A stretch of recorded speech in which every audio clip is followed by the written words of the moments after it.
بسم اللہ الرحمن الرحیم نحمدہ ونصلی علی رسولہ الکریم اما بعد۔ محترم ناظرین اکرام، آج کا عنوان ہے صدقۃ الفطر کی حقیقت اور اس کے مسائل۔ صدقہ کے معنی خیرات کے ہیں، فطر کے معنی روزہ کھولنے کے ہیں۔ شریعت کی اصطلاح میں صدقۃ الفطر اس خیرات کو کہتے ہیں جو رمضان کے روزے مکمل ہونے کی خوشی میں عید الفطر کے موقع پر ادا کیا جاتا ہے۔ دراصل شریعت اسلامی کا مزاج یہ ہے کہ جب بھی کوئی خوشی کا موقع آئے تو صرف امیروں کے گھروں میں خوشی کا چراغ نہ جلے، بلکہ غریبوں اور ناداروں کے گھروں میں بھی اس کی روشنی پہنچے۔ اسی لیے خوشی کے موقع پر سماج کے غریب افراد کو یاد رکھنے کی تلقین کی گئی ہے۔ چنانچہ اسی وجہ سے بقرعید کی قربانی میں 1/3 غریبوں کا حق قرار دیا گیا۔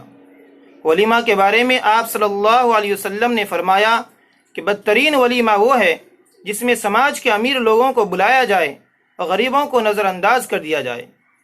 اسی طرح عید الفطر کی خوشی میں غرباء کو شریک کرنے کے لیے صدقۃ الفطر کا نظام مقرر کیا گیا ہے۔ اس کا دوسرا مقصد یہ بھی ہے کہ روزوں میں جو کمی اور کوتاہی رہ گئی، اس صدقے کے ذریعے اس کی تلافی ہو جائے۔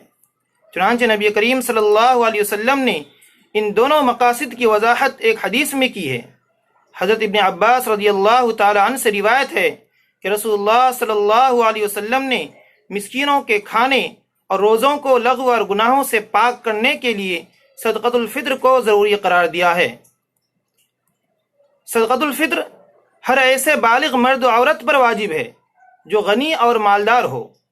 رسول اللہ صلی اللہ علیہ وسلم نے فرمایا کہ جس شخص کے پاس دولت نہ ہو اس پر صدقہ واجب نہیں۔ اور شریعت نے دولت مندی کا معیار نصاب زکوٰۃ کے بقدر مال کو قرار دیا ہے، یعنی جس کے پاس اپنی بنیادی ضروریات، مکان، کپڑے، گھر کے ضروری سامان، استعمال کی سواری، گاڑی، موبائل، لیپ ٹاپ وغیرہ کے علاوہ آدمی کے پاس 52.5 تولہ چاندی، یعنی آج کے حساب سے 612 گرام چاندی یا اس کی مالیت کا مالک ہو تو اس پر صدقۃ الفطر واجب ہو جائے گا۔ اگر کچھ سامان ایسے ہیں جو ضرورت و حاجت کی نہیں ہیں بلکہ محض نمائش کے لیے رکھے گئے ہیں اور سال بھر استعمال بھی نہیں ہوتے تو صاحب نصاب ہونے میں ان کو بھی شامل کیا جائے گا۔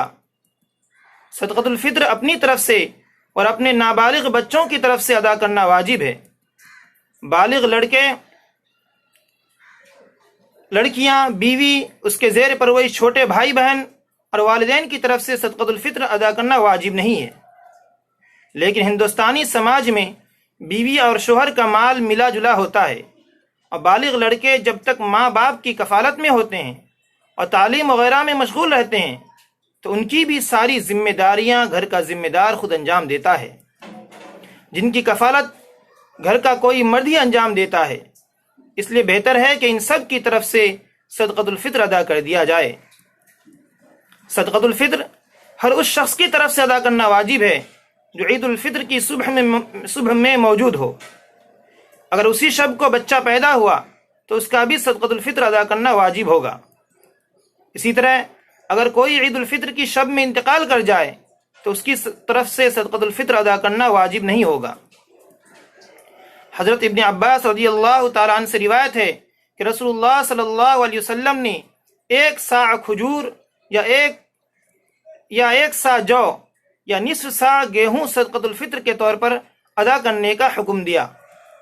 حضرت ابو سعید خدری رضی اللہ تعالیٰ عنہ سے روایت ہے کہ رسول اللہ صلی اللہ علیہ وسلم نے 1 صاع کھجور یا 1 صاع جو، پنیر یا کشمش ادا کرنے کا حکم دیا۔ نبی کریم صلی اللہ علیہ وسلم کے زمانے میں صاع ایک پیمانہ تھا۔ موجودہ اوزان کے اعتبار سے 1 صاع کی مقدار تقریباً 3.5 کلو ہے اور نصف صاع کی مقدار 1.25 کلو۔ چونکہ عہد نبوی صلی اللہ علیہ وسلم میں ان تمام چیزوں میں سب سے قیمتی شے گیہوں تھی، اس لیے دوسری چیزیں 1 صاع کی مقدار میں واجب قرار دی گئیں اور گیہوں نصف صاع۔ حضرت امام اعظم ابو حنیفہ رحمۃ اللہ علیہ اسی کے قائل ہیں۔ لیکن اب صورتحال یہ ہے کہ کشمش اور کھجور کی قیمت گیہوں کے مقابلے میں بہت زیادہ ہے۔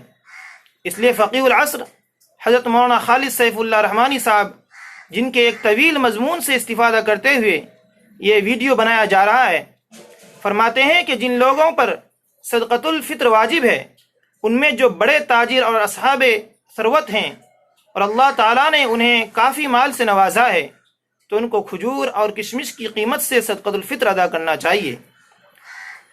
جو لوگ معاشی لحاظ سے ان سے کم درجے کے ہیں، یعنی متوسط درجے کے مالدار ہوں، تو ان کو 1 سا یعنی 3.5 کلو گیہوں کے لحاظ سے صدقۃ الفطر ادا کرنا چاہیے، کیونکہ بعض روایتوں سے معلوم ہوتا ہے کہ گیہوں بھی 1 سا دیا جانا چاہیے، جیسا کہ حضرت عبداللہ ابن عباس رضی اللہ تعالی عنہ ہی سے دوسری روایت ہے کہ آپ نے عید الفطر سے 2 دن پہلے صدقۃ الفطر ادا کرنے کی تلقین فرمائی اور اس میں 1 سا گیہوں کا تذکرہ کیا۔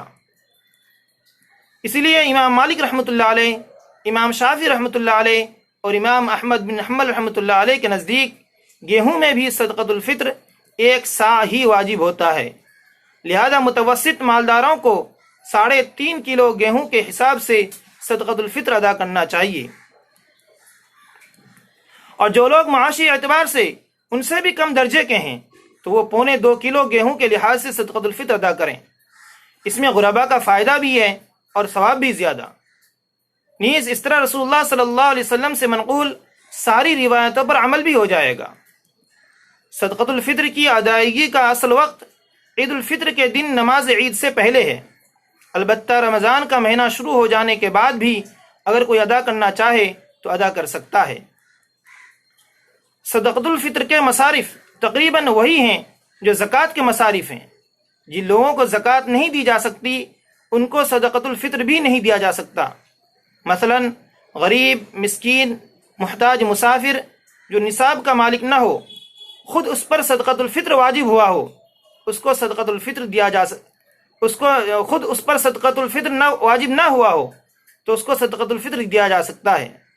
البتہ ماں باپ، دادا دادی، نانا نانی، اسی طرح بیٹا بیٹی، پوتا پوتی اور نواسہ نواسی کو ان کے غریب ہونے کے باوجود صدقۃ الفطر دینا درست نہیں ہے۔ ایسے ہی بیوی شوہر کو اور شوہر بیوی کو اپنا صدقہ فطر نہیں دے سکتا ہے۔ ان رشتہ داروں کے علاوہ مثلا بھائی بہن، بھتیجا بھتیجی، بھانجا بھانجی، چچا چچی، پھوپھا پھوپھی، خالہ خالو، ماموں مامی، ساس سسر، سالہ سالی، بہنوی، ان سب کو صدقہ فطر دینا درست ہے، بشرطے کہ یہ غریب اور مستحق بھی ہوں، یعنی خود ان پر صدقۃ الفطر واجب نہ ہوا ہو۔ صدقۃ الفطر کیا غیر مسلموں کو دیا جا سکتا ہے یا نہیں؟